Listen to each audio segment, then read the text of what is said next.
The bouquet holder that I'm holding is a grand. One has a straight stem, one has a tilted stem, depending on the angle of the bouquet. This is a smaller one size down, smaller again, perhaps for a flower girl. And the Auto Corso, very interesting for pew decorations and bridal tables. Talk about that one a little bit later. Number 9 width ribbon, and this is being cut into sections. Glue is being applied around the perimeter of this grand bouquet holder. This particular one is a product from Smithers Oasis. Very, very good product. Good size for larger bouquets. It will hold a good amount of content.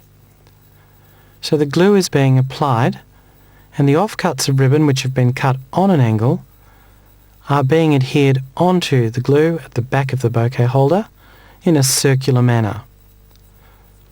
Take note of those little holes that are actually right at the back, which the ribbon is now partly obscuring. Because later on we're going to use those spaces, because that'll leave a good clear spot in the foam. So we continue on, and this gives us a cover. If the bridesmaids were wearing a particular colour, and these were being used for bridesmaids' bouquets, you would choose the colour to coordinate against the gown. Match it in usually so that it doesn't stand out. You want this backing just to blend. There are several methods of finish. This is one, but this is a very good neat finish. And once we've finished applying the ribbon around the base of the bouquet holder, we'll then look at ribboning the handle. This can actually be done, as we're doing it now, before the construction takes place. So in preparation, if you had to make 2 or 3 or 4 different weddings over a weekend period, this part of preparation could be done well in advance, which is a great advantage. The ribbon is being placed now to start the handle, placed on an angle, an application of glue. You can use number 9 or number 5 width ribbon. Number 9 probably is a little bit easier, but number 5 is finer. So you can see how that ribbon has been applied to the hot glue, wound around the handle. Now I do suggest that you do put a little bit of glue as you work down the handle, for the reason being that the ribbon can slip, whereas if it's adhered with the glue that won't happen. Look at that tuck, to fold and a tuck and bind around. That gives you a very neat finish over the end of the handle. A little bit more glue to fasten. That's totally non-slip. And we continue winding up the handle.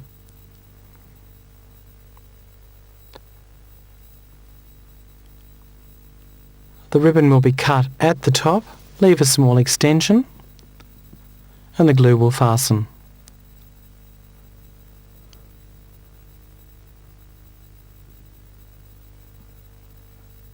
Do be careful, the glue is hot, so make sure that you do press on the ribbon lightly. It certainly won't cause you any problems, but if you came in contact directly with the glue, you'll certainly know about it. Now we have a 0.56 gauge wire, that's 24 gauge, white parafilm. And don't worry if the parafilm breaks, it means you're stretching it well. Bind that around. We need a section of that wire. And we're going to form a turned loop figure 8 bow.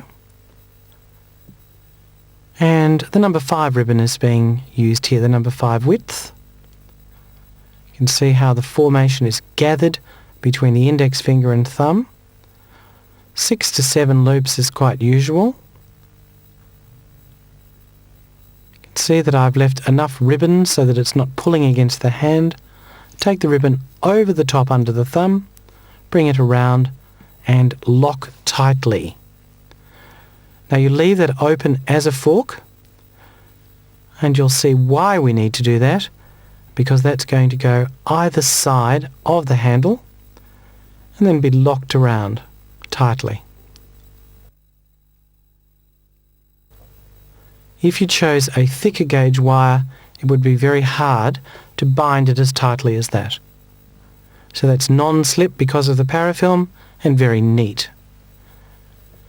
Now if you were ribboning off in a darker colour like red, you'd probably use brown parafilm rather than white because the white would stand out. Because we have an ivory to white ribbon, it moulds in very nicely. Now you might be surprised to see that we can soak this at this stage. This is not being fully soaked, but certainly 3/4. The ribbon is sasheen and therefore it is waterproof. Now you can see the colour of the foam compared with the dry foam.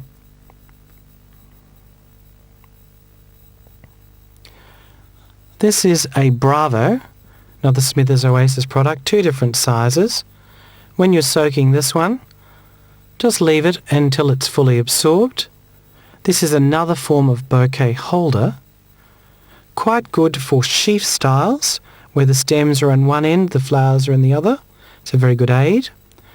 Here you've got a wiring technique with a painted wire inserted up into the calyx, running down the side for support, stem cut on a good sharp angle and inserted directly into the foam. The Bravo is also suitable for pew decorations, a few flowers, bow and stems inserted. So the natural stem, look at the top from the bottom, insert the top in and it gives the impression that's just been inserted all the way through. Now you're going to see a finished posy which shows all the natural stems. You can see it there. Perimeter leaves. Number 16 width ribbon has been used for tails, which is optional, and bound around the Bravo. See the natural stems. Over the number 16 width ribbon is a printed organza, and this has actually been applied with some glue. You can see the print there on the organza. It's been laid over, just a few little applications of glue to hold it, and that keeps it in place. Obviously a design option, but they are actually hearts imprinted on the organza, gold hearts.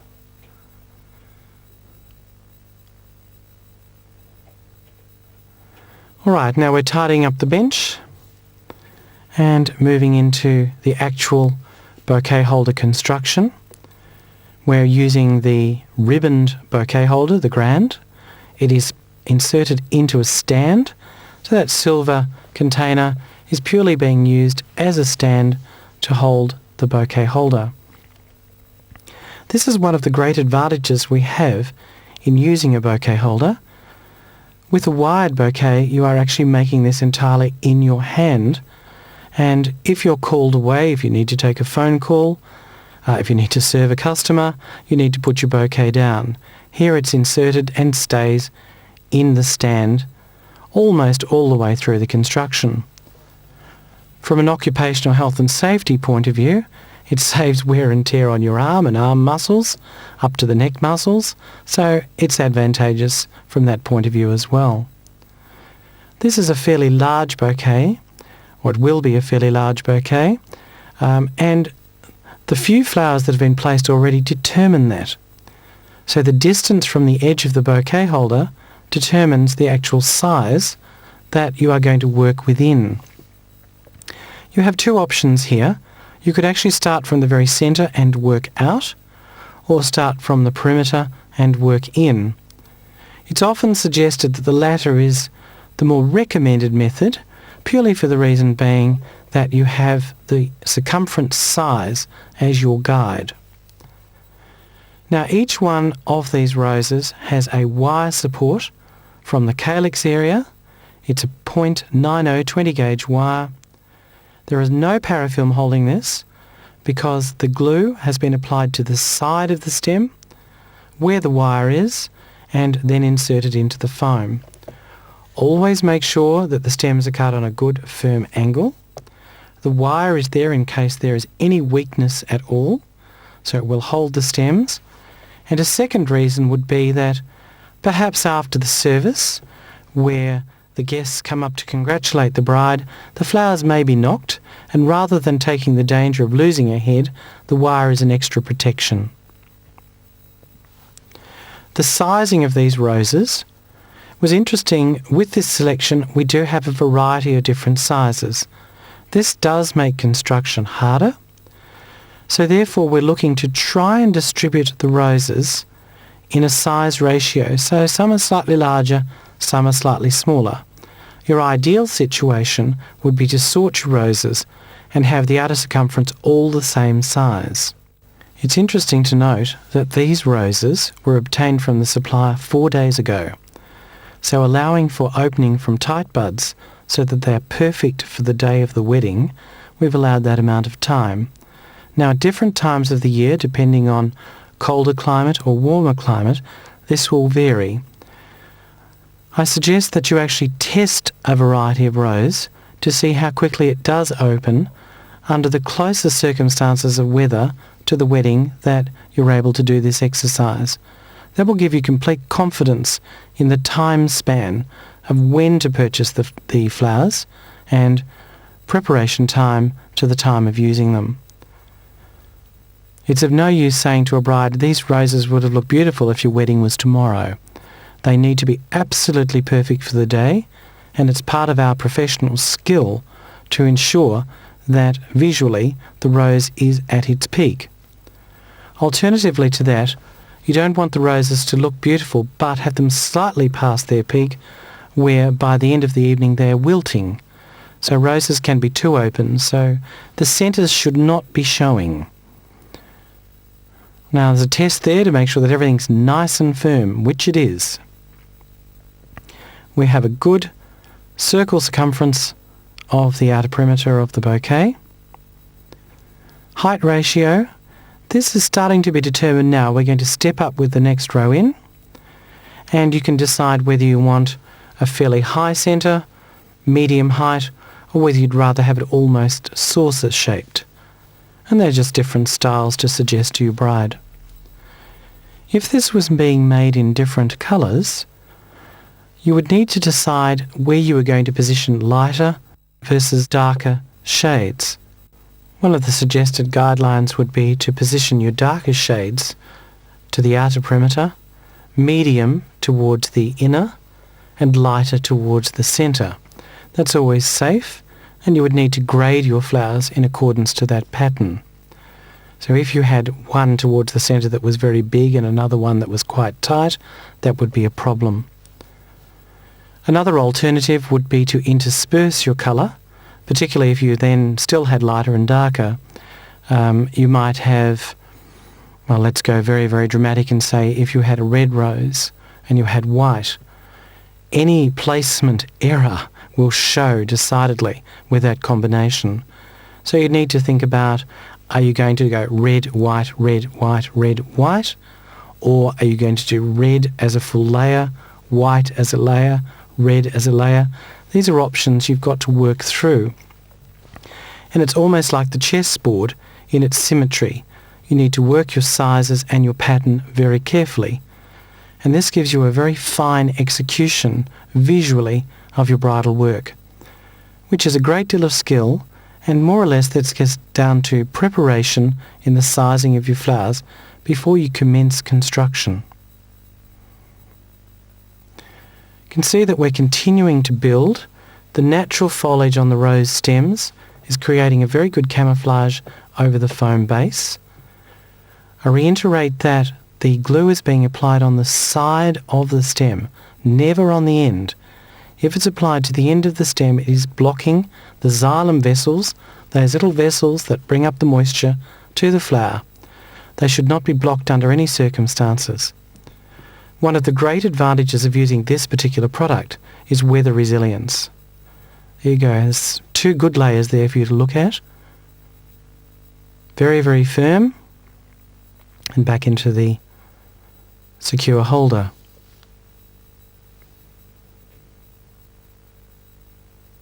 So we're now going to come into the 3rd layer. Slightly higher than the one before. If you had any problems with spaces, you may look at an alternative foliage.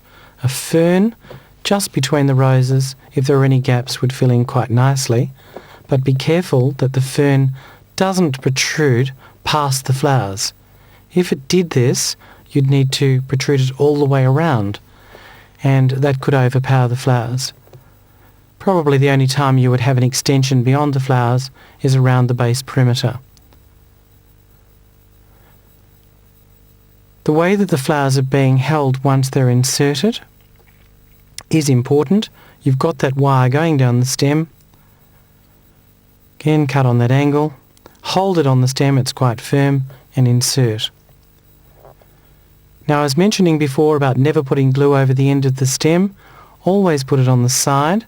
If you do make a mistake when you insert the stem, if you remove it fairly quickly, there'll be no damage to the foam. But once the glue has set, and it will set in wet foam, you will pull out a chunk of foam if the flower is incorrectly positioned. So it is important with this that you do decide, yes, this is the length that I need, and this is where the flower is being positioned. With regard to the Auto Corso that I referred to right at the beginning of this program, if you wanted to create this design and sit it on a bridal table, or on a cake, or on a pew decoration, you could actually work on the same construction into the rounded foam. The foam, of course, can be soaked, and there are little insertions on the side where ribbon can be tied. So it can be tied onto a pew, onto the bridal table, and your construction is exactly the same as the construction you're viewing now. So it's an excellent product, very, very versatile, and you can also have extensions if you need it to come down lower. You're able to do that and work back up into the foam, just as we are with the Grand Bouquet Holder. So remember that one, it's very handy. You don't have to make a pew decoration entirely wide or on a bow base. Think about that Auto Corso, it's an interesting base. I'm continuing to build. You can see the domed shape. And I'd also like to mention the angle of the bouquet to the stand. The angle that you're viewing this is how it will be held by the bride or bridesmaid. Therefore it can be tucked into the tummy. But it's another aspect that is extremely interesting. You could actually hold this with the handle up using exactly the same construction. If it was held with the handle upwards, and it's the perfect angle to do so, it would be held lower against the design of the gown, certainly more to the hip line. If it's held the way you're viewing it now, it would be held in more to the stomach area. Now you just saw the formation, it's forming together extremely well. Sizing is going fairly well, and I'm looking to see, do we have any spaces that have been affected by the sizes of the blooms, and I'm working on those now. You can see there's a gap facing you. This will need attention. There's another one a little bit further above where you can see the green. Now that's mainly been caused through a little bit of size difference, but working with the roses we can fill in those green areas, and that gives you a fairly close placement all the way over this design. This design does not have to be made in roses. You could use exactly the formation with lilies. Asiatic lilies would be very nice. You could use even a St. Joseph's lily. Have to watch the angle of the stem to the head, but it would be possible to do so.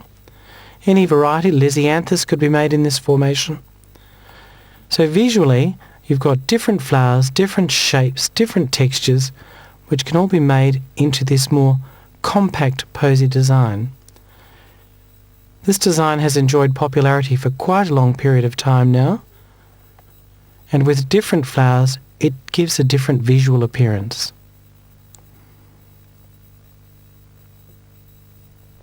If this bouquet was being wired, rather than using a bouquet holder, every one of these flowers would need a full wire length application. It would be held in the hand. Any flowers brought into the left of the bouquet, the wire would go down the left-hand side of the handle. Any flower to the right, the wire would go down the right-hand side of the handle. Now in a wired bouquet, You are the one that achieves this correct angle of placement. With a bouquet holder, it is already determined for you. The shape of the bouquet holder is perfect for the exact angle that is required for either the upward or downward holding position. Another little bit of advice that's extremely important: when you insert the wire up into the calyx section, do not insert past the calyx. There's a great danger here, because if you do, and the flower continues opening, let's say you make it today and the wedding is tomorrow, if the wire has come up into the petal section, it will bruise them. So as the flower opens, you'll have a little brown hole where the wire has come in contact with the petal. This is obviously to be avoided at all costs. So never take the wire higher than that green firm calyx section at the base of the rose. Now, the leaves, these have been wired, hairpin wire, down the backbone. These are camellia leaves. You can use different leaves for a different texture, or you can use the rose leaves. That leaf has been inserted into the very base of the foam, and you may find those insertions underneath the ribbon are going to come into play fairly soon. It just gives you an extra area in the foam to use if you need it.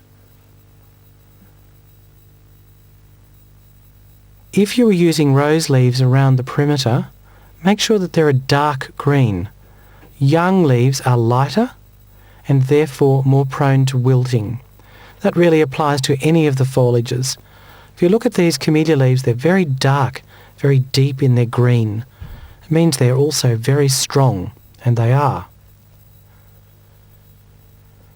The leaves will basically just touch, forming a good symmetrical perimeter right around, coming out a little bit beyond the roses.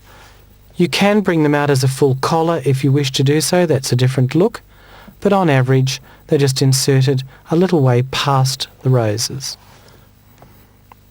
Fairly safe to work almost between if you can, but this depends on the sizes of the leaves. The wire is forked. It is not a singular wire, so a long wire has been used, 0.90 gauge, that's 20 in imperial, inserted through the backbone for full manipulation, a little bit of parafilm to lock in, and then you have the forked wire return. The reason for the forking: if you use a single wire, it can swivel around and turn. With the forking, you have forked feet, so you've got a double grab into the foam with the application of glue. Do you need to use the glue? The answer is no, you don't. It's an extra option. Just see that little space there now under the ribbon? That's ideal for these extra insertions. So some makers far prefer to use the glue as an extra assurance, others do not. It is a point of choice, but test your bouquet very carefully to make sure that everything is very firmly fastened.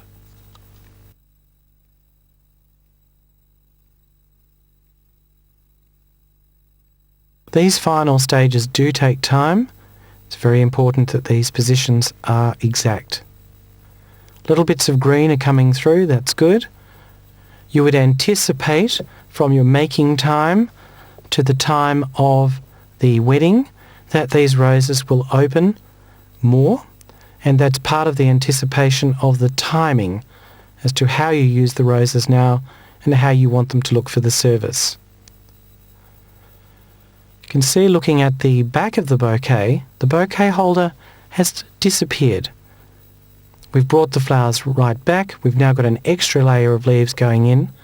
These are being faced up so that you have a camouflage of the back of the leaves, giving a beautifully neat finish to the back of the bouquet.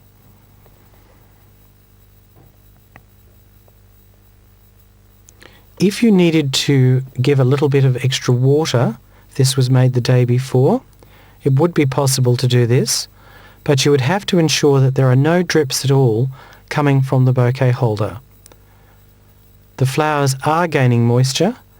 Their stems are locked, so they're airlocked within the foam, and this is a good protection for the life of the flowers. Certainly of great advantage in warm weather.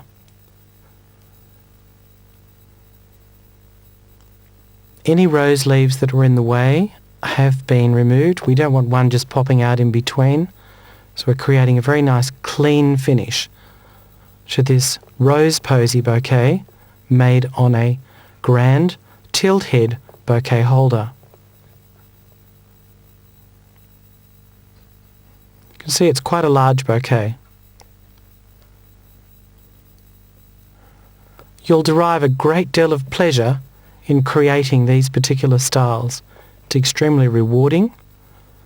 Do remember to look at your sizes, always glue on the side of the stem, give wire support, have a good clear perimeter, a domed shape, the height is your choice, and you'll end up with a very good product.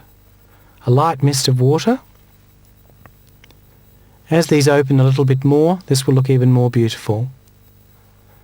Final test to make sure that everything's nice and secure.